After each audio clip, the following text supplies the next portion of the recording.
Isra dan Mi'raj. Selagi Nabi Shallallahu Alaihi Wasallam berada dalam kondisi terjepit di perjalanan antara keberhasilan dan tekanan, sementara bintang-bintang kecil berkelap-kelip menjauh di atas sana, terjadilah peristiwa Isra dan Mi'raj. Ada perbedaan pendapat mengenai penetapan waktu kejadiannya, yaitu sebagai berikut. 1. Isra terjadi pada tahun tatkala Allah memuliakan beliau dengan nubuah. Ini menurut pendapat At-Tabari. 2. Isra terjadi 5 tahun setelah diutus sebagai rasul. Ini menurut An-Nawawi dan Al-Qurtubi.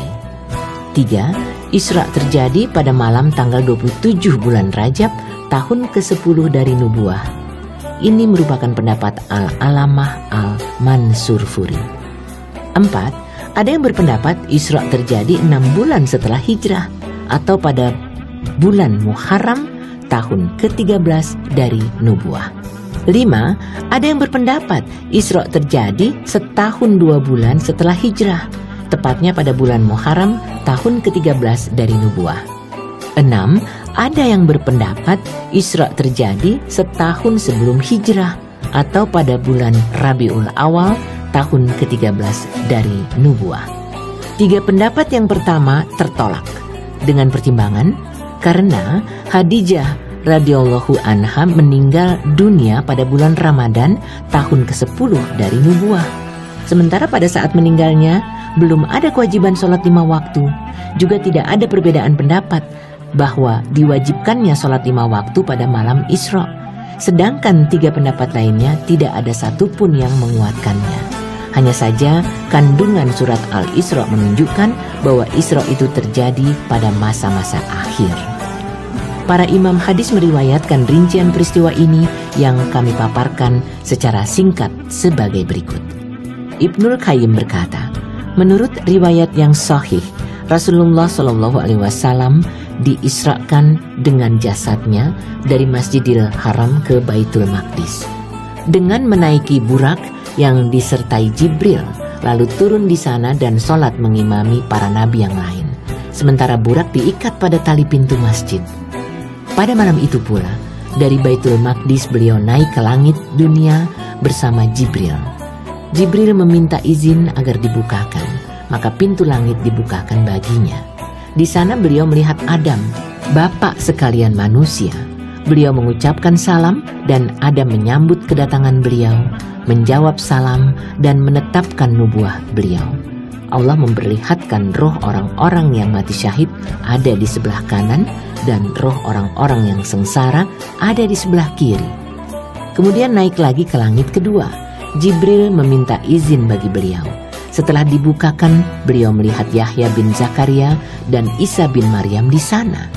Setelah bertemu, beliau mengucapkan salam dan mereka berdua menjawabnya, menyambut kedatangan beliau dan menetapkan nubuah beliau. Kemudian naik lagi ke langit ketiga. Di sana beliau melihat Yusuf. Beliau mengucapkan salam dan Yusuf menjawabnya, menyambut kedatangan beliau dan menetapkan nubuah beliau. Kemudian naik lagi ke langit keempat. Di sana beliau melihat Idris. Beliau mengucapkan salam dan Idris menjawabnya, menyambut kedatangan beliau dan menetapkan nubuah beliau. Kemudian naik lagi ke langit kelima. Di sana beliau melihat Harun bin Imran. Beliau mengucapkan salam dan Harun bin Imran menjawabnya, menyambut kedatangan beliau dan menetapkan nubuah beliau. Kemudian naik lagi ke langit keenam. Di sana beliau melihat Musa bin Imran. Beliau mengucapkan salam dan Musa bin Imran menjawabnya, menyambut kedatangan beliau dan menetapkan nubuah beliau. Ketika Nabi Shallallahu Alaihi Wasallam akan berlalu darinya, maka Musa menangis. "Mengapa engkau menangis?"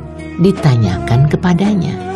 Musa menjawab, "Aku menangis karena ada seorang pemuda yang diutus sesudahku yang masuk surga bersama umatnya dan lebih banyak daripada umatku yang masuk ke sana." Kemudian naik lagi ke langit ketujuh. Di sana beliau melihat Ibrahim alaihi salam.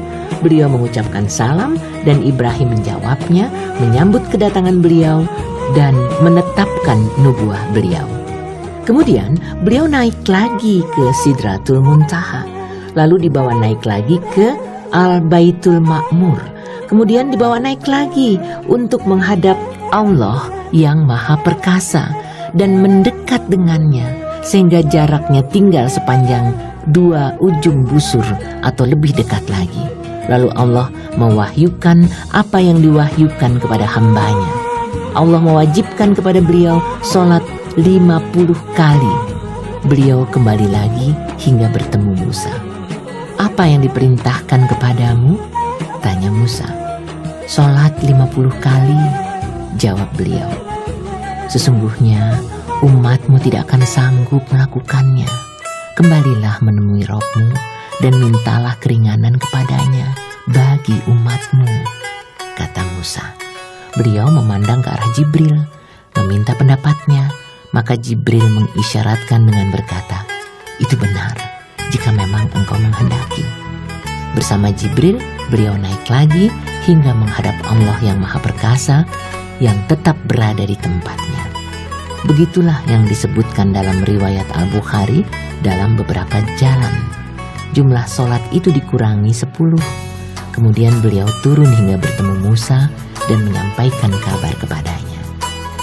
"Kembalilah lagi menemui Rabb-mu dan mintalah keringanan kepadanya," kata Musa. Begitulah beliau mondar-mandir menemui Musa dan Allah SWT hingga sholat itu ditetapkan 5 kali. Sebenarnya Musa menyuruh beliau kembali lagi menemui Allah dan meminta keringanan. Namun beliau bersabda, "Aku sudah malu kepada Rabb-ku. Aku sudah ridho dan bisa menerimanya." Setelah beberapa saat, ada seruan yang terdengar. "Kewajiban dariku telah kutetapkan dan telah kuringankan bagi hambaku." Ibnul Qayyim menyebutkan bahwa beliau melihat Rabb-nya tidak seperti manusia biasa. Kemudian dia menyebutkan perkataan Ibnu Taimiyah mengenai masalah ini. Pada intinya, beliau melihat Allah dengan mata telanjang. Namun pendapat ini tidak ada yang menguatkan sama sekali dan tidak pernah dikatakan seorang sahabat pun. Sedangkan perkataan yang dinukil dari Ibnu Abbas bahwa beliau melihat Allah secara mutlak dan beliau melihatnya dengan sanubari. Yang pertama tidak menafikan yang kedua. Kemudian dia berkata tentang firman Allah di dalam surat An-Najm.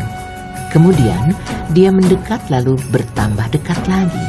Bukan berkaitan dengan mendekatnya Jibril sebagaimana yang dikatakan Aisyah dan Ibnu Mas'ud.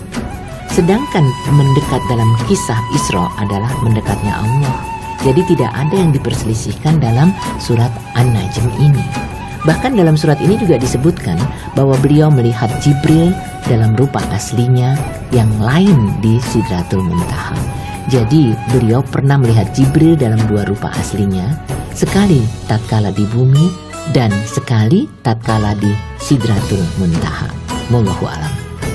Peristiwa pembelahan dada juga terjadi pada kali ini. Dalam perjalanan Isra Mi'raj ini banyak peristiwa yang terjadi di dalamnya. Beliau ditawari susu dan khamar, lalu beliau memilih susu. Lalu dikatakan kepada beliau, "Engkau telah dianugerahi fitrah," atau "Engkau telah mendapat fitrah. Jika engkau mengambil khamar, berarti engkau menyesatkan umatmu." Beliau juga melihat 4 sungai di surga. 2 sungai yang tampak dan 2 sungai yang tidak tampak. 2 sungai yang tampak itu adalah Nil dan Efrat. Dengan kata lain, risalah beliau akan menempati daerah yang subur antara Nil dan Efrat, yang penduduknya akan menjadi pengemban Islam dari satu generasi ke lain generasi. Bukan berarti 2 sungai tersebut bersumber dari mata air di surga. Beliau juga melihat malaikat penjaga neraka yang tidak pernah tersenyum dan di wajahnya tidak ada kegembiraan dan keceriaan. Beliau juga melihat surga dan neraka. Beliau melihat orang-orang yang mengambil harta anak yatim secara sewenang-wenang yang mempunyai bibir seperti bibir onta. Mereka mengambil sepotong api neraka langsung ke bibirnya itu. Lalu api itu keluar lagi dari duburnya. Beliau melihat orang-orang yang suka mengambil riba. Mereka mempunyai perut yang besar sehingga tidak beranjak dari tempatnya karena perutnya yang membesar itu. Para pengikut Fir'aun melewati mereka tatkala digiring ke neraka, lalu mereka melemparkan orang-orang yang mengambil riba ini ke neraka. Beliau melihat para pezina yang membawa daging berminyak yang baik di tangannya, dan di sebelah ada daging yang jelek dan busuk. Mereka mengambil daging busuk itu dan membiarkan daging yang baik. Beliau melihat para wanita yang suka memasuki tempat tinggal kaum laki-laki yang bukan anak-anaknya. Beliau melihat para wanita itu bergelayut pada payudaranya. Beliau melihat kafilah dari penduduk Mekah dalam kepergian dan kepulangannya. Beliau menunjukkan seekor onta milik mereka yang terlepas, dan beliau juga meminum air mereka di bejana yang tertutup selagi mereka sedang tidur, lalu meninggalkan bejana itu tetap dalam keadaan tertutup. Ini merupakan bukti kebenaran pernyataan beliau yang disampaikan esok harinya setelah malam Isra. Ibnul Qayyim berkata, esok harinya tatkala Rasulullah Shallallahu Alaihi Wasallam berada di tengah kaumnya, beliau mengabarkan apa yang diperlihatkan Allah berupa tanda-tanda kekuasaannya yang agung. Mereka pun semakin menjadi-jadi dalam mendustakan dan mengejek beliau. Mereka meminta agar beliau menyebutkan ciri-ciri Baitul Maqdis. Maka Allah menampakkannya sehingga beliau bisa melihatnya secara langsung. Seketika itu beliau mengabarkan kepada mereka tanda-tanda kekuasaannya, dan mereka tidak bisa memberi bantahan sedikit pun. Beliau juga mengabarkan tentang kafilah dagang mereka tatkala kepergian dan kepulangannya, tentang seekor onta milik mereka yang terlepas dari rombongan. Setelah kafilah itu tiba, maka apa yang disampaikan beliau itu cocok dengan keadaan sebenarnya. Namun semua rentetan kejadian ini justru membuat mereka lari menjauhkan diri, dan orang-orang yang zolim tidak menghendaki kecuali kekufuran. Ada yang berkata bahwa Abu Bakar radhiyallahu anhu dijuluki As-Siddiq karena dia langsung membenarkan kejadian ini, selagi semua orang mendustakannya. Alasan paling nyata dan paling besar dari perjalanan ini telah difirmankan Allah. Linuriyahu min ayatina, agar kami perlihatkan kepadamu sebagian dari tanda-tanda kebesaran kami. Surat Al-Isra ayat 1. Inilah sunnatullah yang berlaku pada diri para nabi. Firman-Nya, dan demikianlah kami perlihatkan kepada Ibrahim tanda-tanda keagungan kami yang terdapat di langit dan di bumi, dan kami memperlihatkannya agar Ibrahim itu termasuk orang-orang yang yakin. Surat Al-An'am ayat 75. Allah berfirman kepada Musa, agar kami memperlihatkan kepadamu sebagian dari tanda-tanda kekuasaan kami yang sangat besar. Surat Toha ayat 23. Allah telah menjelaskan maksud dari kehendaknya ini agar dia termasuk orang-orang yang yakin. Setelah ilmu para nabi itu ditopang dengan tanda-tanda kekuasaan yang bisa dilihat secara langsung, padahal sebagaimana diketahui bahwa mendengar suatu kabar tidak sama dengan melihat dengan mata kepala sendiri, maka mereka pun semakin siap mengemban beban di jalan Allah, sabar dalam menghadapi setiap kekuatan dunia yang di mata mereka tak ubahnya selebar sayap nyamuk, dan mereka tidak merasa berat sekalipun dikepung siksaan dan cobaan. Hukum dan rahasia yang tersembunyi di balik penggalan-penggalan perjalanan Isra Mi'raj ini merupakan objek kajian berbagai buku yang mengupas rahasia syariat. Tetapi di sana ada beberapa hakikat sederhana yang memancar dari sumber perjalanan yang penuh barokah ini, lalu mengalir ke kebun-kebun bunga dalam sirah nabawi yang bisa kami paparkan secara ringkas sebagai berikut. Setiap pembaca tentu bisa melihat di dalam surat Al-Isra bahwa Allah menyebutkan kisah Isra ini hanya dalam satu surat saja.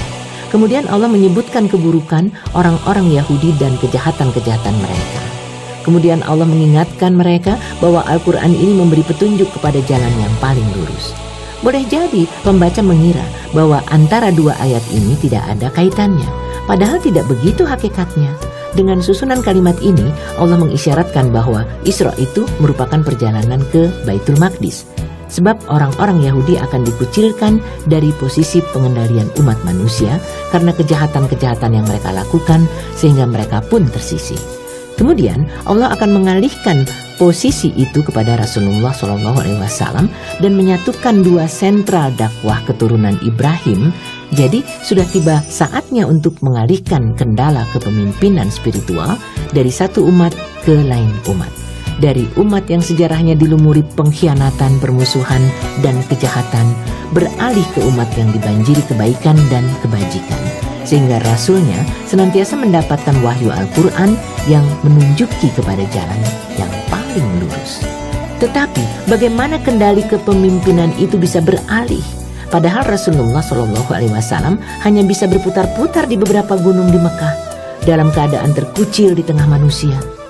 Pertanyaan ini menyingkap tabir tentang hakikat lain, bahwa satu periode dari dakwah Islam akan segera berakhir, lalu akan dimulai periode lain yang perjalanannya berbeda dengan periode yang pertama.